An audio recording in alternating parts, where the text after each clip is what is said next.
안녕하세요. 반값보험료 만들기입니다.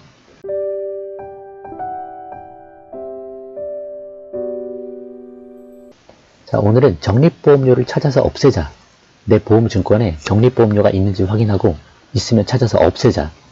그래서 만기환급형 NO, 순수보장형 OK. 그래서 만기환급형 들지 말고 순수보장형을 들어야 된다. 그 정신을 바짝 차려야 되는 게 요즘에는 조금 덜 할 수도 있는데 예전에는 설계사가 보험증권을 이렇게 뽑아가지고 갖고 오잖아요. 저 이거 들고 싶어요. 그러면 이렇게 막 몇 개 만들어서 뽑아온다고요. 근데 보면 요걸 뽑아와요. 요게 비싸거든요. 그리고 여기 보면 적립보험료라는 게 들어있어요. 그 적립보험료로 보험 설계사도 수당을 많이 받고 보험에서도 그걸로 남기는 겁니다. 그래서 정신 바짝 차리고 잘 보자. 내 보험증권도 다시 한번 돌아보자. 있으면 빼자. 그런 내용으로 좀 얘기해 볼게요. 자, 만기환급형하고 순수보장형 차이 지난번에 잠깐 얘기했는데 간단하게 얘기하고 넘어가겠습니다. 만기환급형은 보험이 만기될 때 대부분 80세 만기, 100세 만기 들잖아요. 그때 내가 낸 돈 모두 다 돌려주겠다. 되게 좋은 거죠. 너가 낸 돈 다 돌려줄게. 너 손해보는 거 하나도 없어. 그리고 그동안 내가 보상 혜택도 다 줄게. 그런 얘기죠. 실제로 그렇게만 딱 들으면 이거 되게 혹한단 말이죠. 고객도 혹하고 설계사도 이렇게 생각을 하는 경우도 많아요. 이거 고객한테 무조건 도움되는 거야. 근데 잘 알고 보면 그렇지 않다. 꼼수가 들어있다. 순수보장형은 내 보험료가 내가 3만원을 내면 3만원이 전부 다 보장에만 쓰이는 거다. 적립보험료 같은 게 없다. 보험에다가 저축하고 모아두고 뭐 그런 돈이 없다는 거예요. 그 대신 만기에 한 푼도 안 돌려주죠. 근데 보험회사가 이렇게 돈을 쌓아두게끔 할 필요가 전혀 없다. 우리는 보장만 받자. 그 얘기입니다. 만기환급형을 해서는 안 되는 세 가지 이유. 지난번에 잠깐 말씀드렸는데 보험료가 일단 비싸다. 그죠? 2배 가까이 비쌀 수도 있다고 제가 말씀드렸죠. 두 번째, 그 보험료 차익을 우리가 운영하면 더 큰 수익을 얻는다. 그쵸? 세 번째, 만기 환급 받을 때는 이미 똥값이다. 80세, 100세 되면 화폐가치 하락되면 이미 똥값이 된다. 그래서 화폐가치 가장 높을 때 우리는 그 돈을 가지고 우리가 운영을 하고 불려나가야 된다. 화폐가치가 가장 높을 때 보험회사 주지 말고 줘봐야 보험회사는 화폐가치가 똥이 되면 그때 나중에 똥값이 된 화폐가치 돈을 우리한테 돌려준다 이거죠. 넘어갈게요. 첫 번째 보험료 비교 한번 해볼게요. 3천만원짜리 암보험을 드는데 80세 만기로 납입기간을 20년으로 한번 해봤을 때는 0%짜리가 순수보장형이에요. 만기 환급률이 0%는 거. 만기 환급 안 해준다는 거죠. 그러니까 이게 순수보장이면 17,580원이면 되는데 100%, 만기 환급률이 100%면 만기 환급형이죠. 만기에 낸 돈 다 돌려줄게 한 게 29,000원이라는 거예요. 12,000원 비싸잖아요. 2배 가까이, 2배는 아니라도 2배 조금 못하게 비싸죠. 이렇게 비싸다. 차이가 많이 난다. 또 다른 거는 3천만원 똑같아요. 80세 만기 암보험. 납입기간을 80세로 해서 쭉 나눠낸다. 정기납이다. 그럴 경우에는 순수보장형은 1200원, 만기환급형은 23,790원. 그럼 2배가 훨씬 넘어가죠. 2.3배 가까이 비싸집니다. 그래서 만기환급형은 비싸다. 그 돈을 굳이 보험에서 더 내고 나중에 돌려받을 생각 하지 말자. 첫 번째 이유였습니다. 두 번째 이유는 보험료 차액 운영 결과인데 보험으로 선택하라라는 책 그 저서에서 저자 김승동, 임성기 씨는 이렇게 말한다.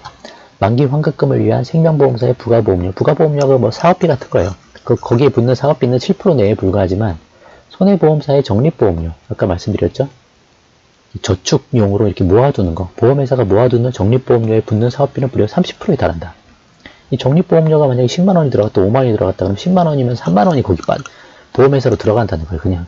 그래서 분명 공시이율은 적금보다 높지만 보험회사가 제시하는 공시이율이 뭐 3%다 확정이다, 뭐 2%다, 뭐 얘기하잖아요. 그게 적금 이자보다 높아 보이지만 과도한 사업비 때문에 적금 만기 수익보다 훨씬 못 미치는 구조이다. 이렇듯 그 차익을 보험회사가 운영하게 할 필요가 전혀 없다. 기억하세요. 이렇게 할 필요 전혀 없습니다. 적립보험료 예시, 요런 거예요. 1회 보험료가 이렇게 16만 7천원이라고 되어 있는데 기본보험료 1230원, 특약 10만원이 들어갔는데 적립이라고 써있어 6만원. 요런 걸 찾아보시라는 거예요. 보험증권에. 굳이 내가 보험회사에 이거 맡기면서 돈을 더 주지 말자. 없애도 된다. 나중에 돌려주려고 하는 거예요. 아니면 때로는 뭐 실비보험이 나중에 올라가서 갱신돼서 올라가는 걸 여기서 충당한다. 그럴 필요 없다는 거지. 오르면 오른 대로 내가 좀 더 낼 테니까 니네가 적립하지 마라. 내가 이 돈 갖고 내가 운영할게. 그런 개념이에요. 그러니까 보험회사나 콜센터에 이렇게 전화를 해서 아니면 설계사한테 전화를 해서 빼달라면 빼줍니다. 뺄 수 있어요. 세 번째, 화폐 가치가 하락하기 때문에 만기 환급형 하지 말자. 30세 만약 보험을 가입했어요. 80세 만기면 이미 50년이 지난 시간인데 이 50년은 실제로 어마어마한 시간입니다. 지금 이 방송 듣는 대부분 사람들이 50년을 아직 채 살아보지도 못했을 거예요. 근데 앞으로 50년 후에 어떻게 될지 어떻게 알아요? 화폐 가치가 얼마나 떨어질지 어떻게 알아요? 지금까지 얼마나 많이 화폐 가치가 떨어져 왔어요. 그래서 30년마다 화폐 가치는 절반으로 떨어진다. 과거 10년 평균 물가 상승률 한 2%로 계산을 해보면 30년마다 반씩 떨어지니까 30세 가입해서 80세 만기면 거의 30년이 2번 정도 가는 거잖아요. 60세, 90세. 그럼 반에 반 떨어진다는 얘기예요. 30세 가입했는데 100세 만기로 들었어. 그럼 반에 반에 더 떨어진다는 거지. 그 나중에 똥값이 되는 거 받아봐야 아무 의미가 없으니까 보험회사에 저축하지 말아라. 누누이 말씀드리지만 돈이 많으시면 아무 상관없어요. 돈 많으시면 더 많이 하셔도 돼. 적립보험료 많이 넣으셔도 되는데 돈 없고 힘들게 사시는 분이 자꾸 이렇게 하니까 지금 답답한 거잖아요. 그렇게 하지 말자. 제발 제 말 듣고 보험료는 확실히 확 줄여야 된다. 그런 내용입니다. 자, 그럼 마지막 페이지 결론. 보험료는 돌려받을 생각하는 것이 아니다. 돌려받을 생각하지 말자. 누가 이런 생각을 고객들한테 주입했는지를 모르겠어요. 언제부터 사람들이 이런 생각을 하고 있는지를 모르겠는 거예요. 근데 상식적으로 생각을 해보면 이 생각을 하게 되면 결국 고객은 보험료를 많이 내게 돼 있어요. 그러면 보험회사랑 보험설계사는 수익을 더 많이 가져가게 돼 있어요. 누가 이 생각을 주입을 했을까요? 그래서 보험료는 납입 즉시 사라지는 비용이자 지출이다라고 생각을 하는 거예요. 내가 보장받을 만큼만 딱 보장에만 보험료를 내자. 부가적으로 저축하고 더 적립보험료 낼 필요 하나도 없다. 이게 결론입니다. 그럼 오늘은 여기까지만 하고요. 다음에 더 좋은 내용으로 찾아뵙도록 하겠습니다. 도움이 되셨으면 구독과 좋아요 부탁드리고 많이 공유해주세요. 감사합니다.